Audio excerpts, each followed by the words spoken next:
बात करेंगे दिल्ली शराब घोटाले में अरविंद केजरीवाल से पूछताछ। तो आखिर आम आदमी पार्टी को इसमें दिक्कत क्या हुई? दिल्ली आबकारी नीति घोटाले के तार अब सीएम अरविंद केजरीवाल से जुड़ते हुए नजर आ रहे हैं और इसलिए अब ईडी जो है वो केजरीवाल से पूछताछ के लिए उसने अरविंद केजरीवाल को समन जारी किया है। दिल्ली आबकारी नीति घोटाले के तार अब सीएम अरविंद केजरीवाल तक पहुंच गई है और प्रवर्तन निदेशालय ने 2 नवंबर को अरविंद केजरीवाल को पूछताछ के लिए समन भेजा है और इसको लेकर पूरी सियासत शुरू हो गई है। आम आदमी पार्टी ने तीखी प्रतिक्रिया देते हुए कहा है कि बीजेपी हमारी पार्टी को खत्म करना चाहती है। वहीं बीजेपी का कहना है कि अरविंद केजरीवाल शराब घोटाले के सरगना है। सुप्रीम कोर्ट से डिप्टी सीएम मनीष सिसोदिया की जमानत अर्जी खारिज होने के बाद केजरीवाल के कट्टर ईमानदार वाले नैरेटिव को एक बड़ा धक्का लगा है, एक झटका लगा है। और 5 अक्टूबर को आम आदमी पार्टी के नेता संजय सिंह की गिरफ्तारी के बाद अरविंद केजरीवाल को ईडी के समन ने आम आदमी पार्टी के लिए कई मुश्किलें पैदा की हैं। तो 2 बड़े नेता, फिलहाल 3 बड़े नेता जेल में हैं। कुछ भ्रष्टाचार के खिलाफ आवाज बने केजरीवाल ने कभी भ्रष्टाचार के खिलाफ आवाज बने अरविंद केजरीवाल ने कैसे भ्रष्टाचार को शिष्टाचार बनाया, ये एक बड़ा सवाल है। जांच प्रक्रिया पर हमेशा सवाल उठाकर आम आदमी पार्टी इसे बदले की कार्रवाई बताती रही है। आम आदमी पार्टी ने हमेशा कहा है कि यह सरकार बदले की कार्रवाई कर रही है। दावा किया गया कि अभी तक नेताओं के पास से चवन्नी तक नहीं मिली है, लेकिन ईडी ने 338 करोड़ रुपए के लेन देन के ट्रेल को साबित किया है और सुप्रीम कोर्ट ने इसको माना है। फिलहाल दरअसल अपने को बेदाग साबित करते हुए मुख्यमंत्री अरविंद केजरीवाल ने कभी कोई विभाग अपने पास नहीं रखा और शायद ऐसा करने वाले वो देश के इकलौते चीफ मिनिस्टर रहे हैं। वहीं भ्रष्टाचार के गंभीर आरोपों के मद्देनजर 2 पूर्व मंत्री जेल में हैं, लेकिन अरविंद केजरीवाल अपने को निर्दोष बताते हैं। कोरोना महामारी के दौरान जिस समय दिल्ली में अस्पतालों में बेड के लिए मारामारी थी, उस समय अरविंद केजरीवाल की सरकार आबकारी नीति बनाने में व्यस्त थी। केजरीवाल सरकार ने नई आबकारी नीति लाकर उसे घर घर शराब पहुंचाने की योजना बनाई। मकसद था ज्यादा रेवेन्यू जनरेट करना। बाद में विरोध के कारण अरविंद केजरीवाल ने इसे वापस ले लिया, उनकी सरकार ने इसे वापस ले लिया, लेकिन यही आबकारी नीति उनके लिए गले की हड्डी बन गई। जब इस पर जांच की बात आई तो सरकार ने इसको वापस ले लिया था और एलजी के जांच के आदेश के बाद इस नई पॉलिसी की कई परतें खुली और एक बड़ा घोटाला सामने आया। दिल्ली आबकारी नीति घोटाले में सीबीआई ने आज सीएम के चंद्रशेखर राव की बेटी के कविता के चार्टर्ड अकाउंटेंट को गिरफ्तार किया है। के कविता के चार्टर्ड अकाउंटेंट को गिरफ्तार किया है। आरोप है कि दिल्ली सरकार की नई आबकारी नीति में साउथ ग्रुप के कुछ ठेकेदारों को फायदा पहुंचाया गया है। ईडी का दावा था कि सीएम केजरीवाल ने समीर महेंद्रू को आपके कम्युनिकेशन इंचार्ज विजय नायर से मिलकर काम करने को कहा था। ईडी ने यह बात कही है। दिल्ली के उपराज्यपाल और कैबिनेट के बिना मंजूरी के दिल्ली में आबकारी नीति कैसे लागू हुई और कैसे चंद प्राइवेट कंपनीज को फायदा पहुंचाने के लिए पुराने नियम बदल दिए गए, ये भी एक बड़ा सवाल है। और मुख्य सचिव की रिपोर्ट में कहा गया था कि महामारी का बहाना बताकर प्राइवेट कारोबारियों को 147 करोड़ रुपए की लाइसेंस फीस उनकी माफ कर दी गई थी। यह कहा गया था कि महामारी का दौर है और ऐसे में उनको ये छूट मिलनी चाहिए। बिक्री में अप्रत्याशित बढ़ोतरी के बावजूद 38 करोड़ रुपए का नुकसान दिल्ली को उठाना पड़ा। तो ये समझ में आ सकता है कि किस तरह से ये रेवेन्यू मॉडल रहा। दिल्ली सरकार के मंत्री सौरभ भारद्वाज ने कहा है कि बीजेपी केजरीवाल को जेल भेजना चाहती है। अब तिहाड़ से सरकार चलेगी। तो ये कहना है कि अगर अरविंद केजरीवाल जेल जाते हैं तो तिहाड़ से ये सरकार चलेगी दिल्ली की। बीजेपी नेता रविशंकर प्रसाद ने कहा है कि मनीष सिसोदिया जेल में है, आम आदमी पार्टी अपने कृत्यों से अपने आप खत्म हो रही है। सबसे बड़ा सवाल यह है कि आज आंदोलन के सहयोगी अरविंद केजरीवाल के साथ नहीं हैं। जो उस समय उस दौर के इंडिया अगेंस्ट करप्शन का जो आंदोलन शुरू हुआ था और अन्ना हजारे का जो आंदोलन था, उस दौरान जो साथी थे वो आज पार्टी में नहीं है। सभी पार्टी के नेताओं को भ्रष्टाचार का सर्टिफिकेट देने वाली आम आदमी पार्टी आज जांच को झूठ बता रही है। वहीं आईफोन हैकिंग के मामले में विपक्ष के आरोपों का जवाब देते हुए केंद्रीय मंत्री अश्विनी वैष्णव ने कहा है कि आरोपों की जांच करेंगे और इसकी तह तक जाएंगे। दरअसल आरोपों की जांच के लिए आदेश दिए जा चुके हैं, लेकिन एप्पल ने ऐसी एडवाइजरी 150 देशों के लिए जारी की है। लेकिन जिस तेजी से विपक्ष के नेताओं ने हैकिंग के मुद्दे को उठाया है, ये उनके रवैये पर सवाल खड़ा करता है। और आइए सबसे पहले सुनते हैं कि आतिशी जो दिल्ली की आम आदमी पार्टी की नेता भी हैं और मंत्री भी हैं, वो क्या कुछ कह रही हैं इस मुद्दे पर। दिल्ली के मुख्यमंत्री अरविंद केजरीवाल और आम आदमी पार्टी के राष्ट्रीय संयोजक अरविंद केजरीवाल जी को ईडी ने समन किया है। हर तरफ से खबर आ रही है कि 2 नवंबर को जब अरविंद केजरीवाल को बुलाएंगे तो ईडी उनको भी अरेस्ट करके जेल में डाल देगी। भारतीय जनता पार्टी और प्रधानमंत्री नरेंद्र मोदी जी आम आदमी पार्टी को खत्म करना चाहते हैं। और क्या कुछ कहा बीजेपी नेता रविशंकर प्रसाद ने इस पर, आइए उनको भी सुनते हैं। आम आदमी का आरोप है कि सरकार उनको खत्म कर रही है। आम आदमी पार्टी खुद को अपने आप को खत्म कर रही है। इसी में एक और सवाल उठता है, क्या इतना बड़ा स्कैम बिना केजरीवाल के आशीर्वाद से हो सकता है क्या? जो लोग दिल्ली सरकार को जानते हैं और उनके चाल चलन को जानते हैं, such a massive scam cannot take place without the clear approval of Mr. Kejriwal. और जो बातें आई यहाँ पर, उन्होंने साफ कहा कि हमारा आदमी इससे कांटेक्ट करो। जब मिलना नहीं संभव हुआ तो फेस टाइम से बात हुई और उसके बाद उन्होंने जो बनाया एक लॉबी ने, वो पूरी रिपोर्ट को उसी में समाहित कर दिया गया। तो ये तो बड़े गहरे, सीधे और परिस्थिति जन साक्ष्य उपलब्ध है। और इस पूरी खबर पर चर्चा करने के लिए हमारे साथ 3 खास मेहमान जुड़े हुए हैं। बीजेपी के प्रवक्ता सिद्धार्थ यादव हमारे साथ जुड़े हैं। सिद्धार्थ जी बहुत स्वागत है।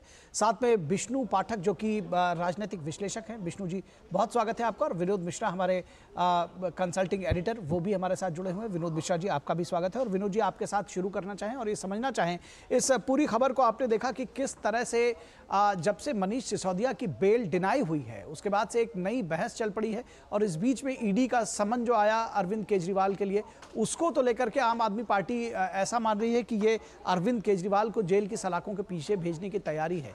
क्यों इस तरह से लग रहा है? क्यों ये जो पूरी चुप्पी है उसकी पीछे की क्या वजह है? किस तरह से इस पूरी सियासत को देख रहे हैं? निखिल, अभी आपने एक स्टोरी, एक बड़ी खबर पे डिस्कस की है।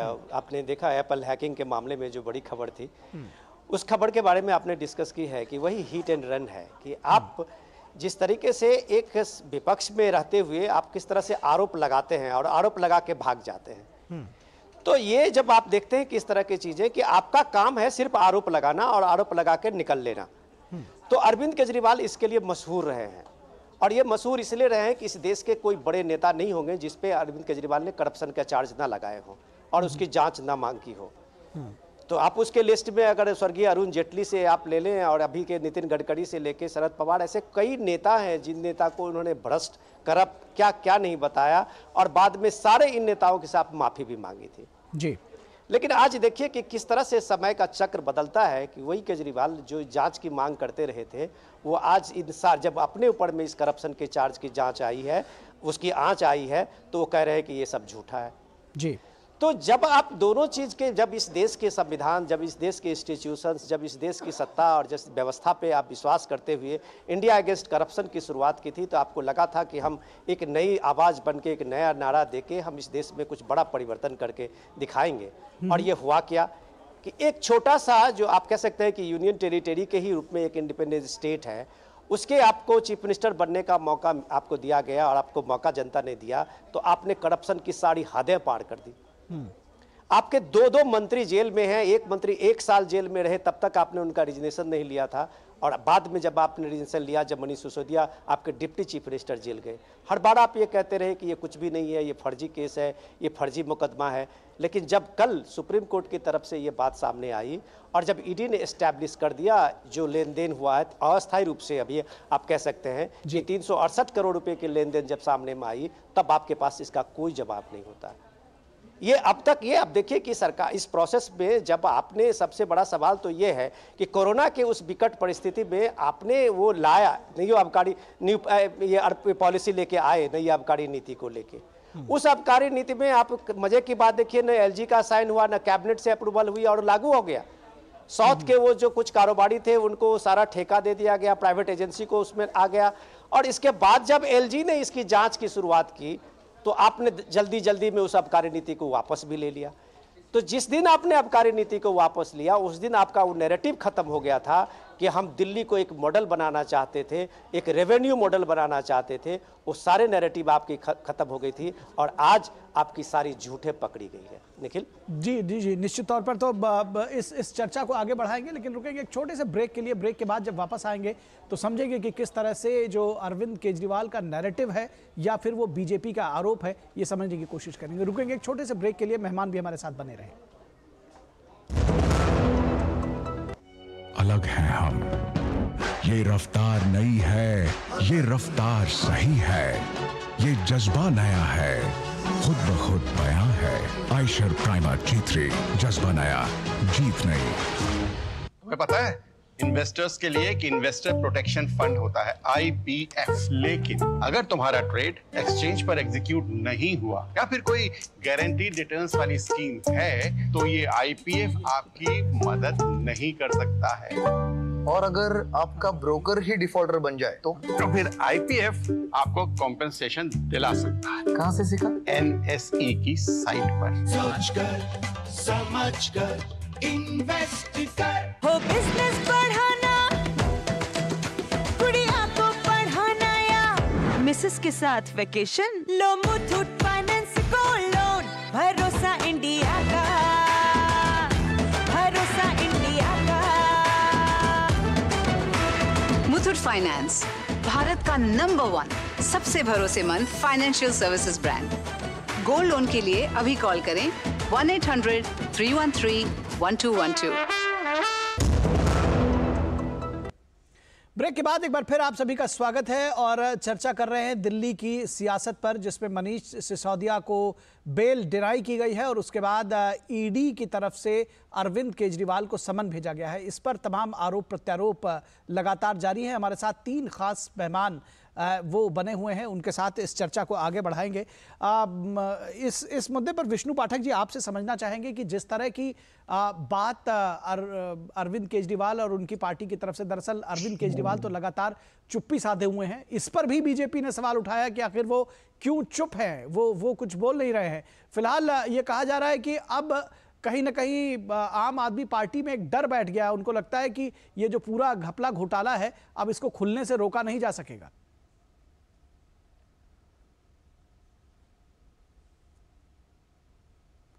विष्णु पाठक जी, आप हमें सुन पा रहे हैं?